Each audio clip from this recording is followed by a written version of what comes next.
Railway अपघात म्हणजे जे गेले आता रेल्वे अपघातामध्ये गेले हे दुर्दैव आहे, त्याच्याबद्दल काही प्रश्नच नाही.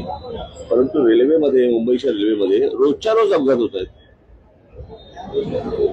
असं मला नाही वाटत एकही दिवस असेल की रेल्वेमध्ये अपघात नाही झालाय, कोणाचा हात नाही गेलाय, कोणाचा पाय नाही गेलाय, कोणी गेलेलंच नाहीये, असं एकही दिवस गेलेलं नाहीये. प्रश्न असा आहे की ती रेल्वे चालते कशी, हे जगाला एक आश्चर्यच आहे. खरं तर अनेक वर्ष याच्यावरती अनेकदा मुंबईतल्या लोकांनी हा गोष्ट केंद्र सरकारला सांगितली की त्याच्यासाठी एक वेगळं महामंडळ तुम्ही करा, ते रेल्वे मंडळच वेगळं करा. कळलं का? अजूनही काही होत नाहीये त्या सगळ्या गोष्टींसाठी. आणि रेल्वे मुळात एक गोष्ट आपण बघितली पाहिजे याच्यातनं की या शहरांचं, सगळ्याच आपल्या शहरांचं काय झालंय. नुसता हा रेल्वे पुरता मध्ये विषय नाहीये. मी त्या दिवशी माझ्या एका मुलाखतीमध्ये पण मी सांगितलं होतं की हा सगळ्या शहरांचा आपल्या विचका झालेला आहे. एक तर रिडेव्हलपमेंटच्या नावाखाली रस्ते नाहीयेत आणि नुसत्या उंच उंच इमारती उभ्या राहत आहेत या सगळ्या ठिकाणी. आणि रस्ते नसल्यामुळे पार्किंगची व्यवस्था नाही, पार्किंगची व्यवस्था नाही म्हणून ट्रॅफिक अडला जातो. कित्येक, मी तुम्हाला तर पुण्यामध्ये पण अनेक ठिकाणी असेल, मुंबईमध्ये तर अनेक ठिकाणी आहे, अनेक ठिकाणी, ठाण्यामध्ये अनेक ठिकाणी, की जर समजा कुठे आग लागली तर फायर ब्रिगेडचा बंब नाही जाऊ शकत तिकडे आतमध्ये. अशी आपली सगळी शहरांची अवस्था झालेली आहे. कोणी शहराचं प्लॅनिंग म्हणून मागे मी म्हटलं होतं की टाउन प्लॅनिंग नावाची काही गोष्टच नाही आपल्याकडे. मी गेले इतकी वर्षाचे मी तुम्हाला सांगतोय की बाहेरून येणारे जे लोंढे आहेत आपल्या सगळ्या शहरांवरती आदळणारे, याच्यातच ही रेल्वे कोलमडली कशासाठी.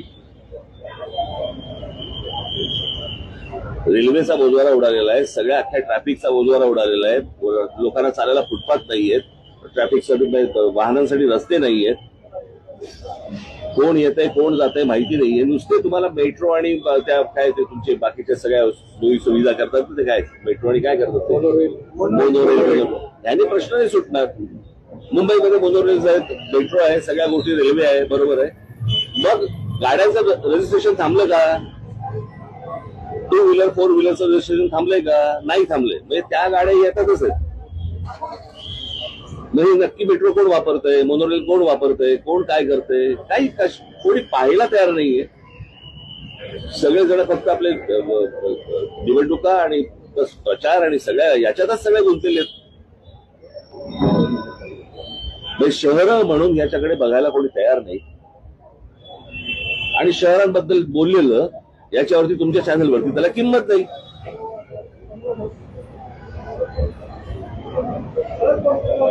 म्हणजे गेले अनेक दिवस जे राज ठाकरे उद्धव ठाकरे कधी एकत्र येणार ह्याच्या जेवढ्या बातम्या लावल्या तेवढा काळ तुम्ही ह्या जे मृत्यू गेलेले आहेत लोक आता रेल्वेमध्ये तेवढं लावणार आहात का? आपण कशाला महत्व द्यायचंय, कोणत्या गोष्टीला महत्व द्यायचंय हेच समजेल असं झालंय सगळ्या गोष्टींमध्ये.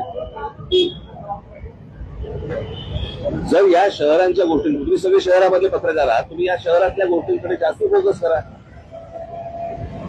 सरकारचं लक्ष कसं जाईल या गोष्टींकडे याचं तुम्ही ह्याच्यावरती लक्ष दिलं पाहिजे तुम्ही. बाकी सगळ्या गोष्टी फार मामूली आणि इतर सगळ्या किरकोळ गोष्टी आहेत. जे काय राजकारण चाललं, तुला काय वाटतं, तुला काय वाटतं, तुला काय वाटतं. दुर्दैव आहे. मला असं वाटतं केंद्र सरकारने या गोष्टींकडे लक्ष दिलं पाहिजे, तातडीने लक्ष दिलं पाहिजे. ती रेल्वेमध्ये त्या प्लॅटफॉर्मवरती रोजची जर समजा तुम्ही गर्दी बघितली तर लोक आतमध्ये कसे शिरतात आणि कसे बाहेर येतात.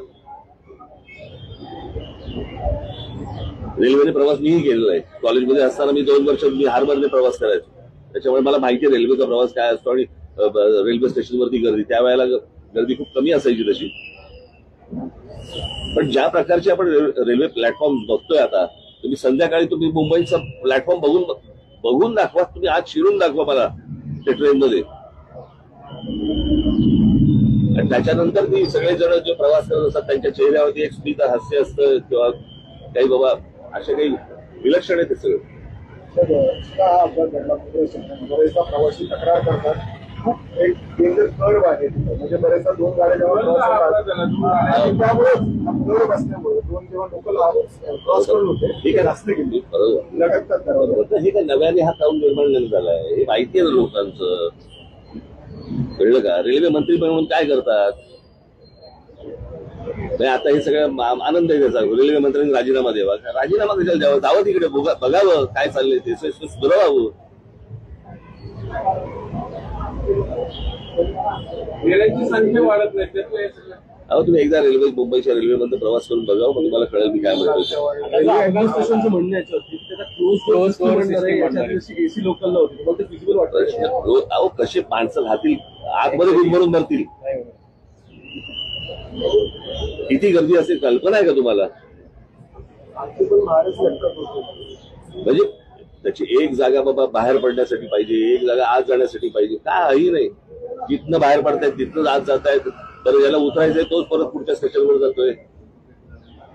आता जो अपघात झाला त्यावेळेस तिथं सुविधा पण मदत कार्य पण लवकर पोहोचलं नाही. त्या बॉड्या होत्या मागे पण नाही का तुम्हाला आठवत असेल की त्याच्यावरती आंदोलन झालं होतं, त्या ब्रिज मध्ये सगळे पडला होता. पडला होता आणि सगळं झालं होतं. सगळ्या ठिकाणी हे माणसाची किंमतच नाही हो आपल्याकडे देशात. सकाळी घरी गेलं तर संध्याकाळी येईल का नाही माहित असतं. याचं कारण माणसाची किंमत नाहीये. ही गोष्ट जर समजा जगात कुठेही घडली असली ते कसे बघतात त्याच्या गोष्टींकडे. आपले हे सगळे जातात ना आता परदेशामध्ये जातात, सगळे जग बघून येतात. मग हे सगळे मंत्री संत्री जे जातात ते काय नक्की घेऊन येतात?